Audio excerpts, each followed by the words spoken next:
Kolhapur district general practitioners association या doctor संघटनेच्या वतीनं वर्षभर विविध उपक्रम राबवले जातात।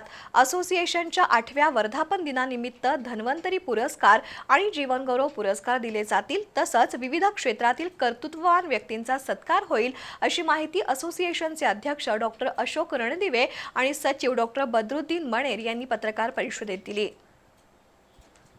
कोल्हापूर डिस्ट्रिक्ट जनरल प्रॅक्टिशनर्स असोसिएशनच्या 8व्या वर्धापन दिनानिमित्त 12 एप्रिलला सायंकाळी 4 वाजता फुलेवाडीतील हॉटेल राहुल डिलक्समध्ये पुरस्कार वितरण कार्यक्रम होणार आहे। खासदार श्रीमंत शाहू महाराज आणि पालकमंत्री प्रकाश आंबेडकर यांच्या उपस्थितीमध्ये जिल्ह्यातील 15 डॉक्टरांना KDGPA धन्वंतरी पुरस्कारानं सन्मानित केलं जाईल।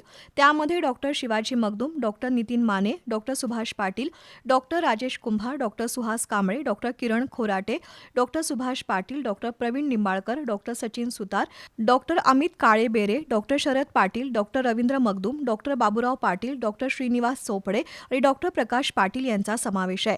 तर बालिंग्यातील डॉक्टर वसंत पाटील यांना यंदाचा जीवनगौरव पुरस्कार दिला जाईल। त्याशिवाय डॉक्टर राजकुमार पाटील, डॉक्टर बद्रुद्दीन मणेर आणि डॉक्टर प्रिया पाटील यांचा विशेष सन्मान होणार आहे, अशी माहिती डॉक्टर अशोक रणदिवे यांनी दिली। जनरल प्रॅक्टिशनर्स समोरील आव्हान आणि नवतंत्रज्ञान या विषयावर तज्ज्ञांचा मार्गदर्शन होणार आहे। पत्रकार परिषदेला असोसिएशनचे उपाध्यक्ष डॉक्टर सुनील देसाई, कार्याध्यक्ष डॉक्टर संजय केटकाळे, खजानीस डॉक्टर अनिल कांबळे, माजी अध्यक्ष डॉक्टर सरदार पाटील, डॉक्टर वसंत पाटील उपस्थित होते।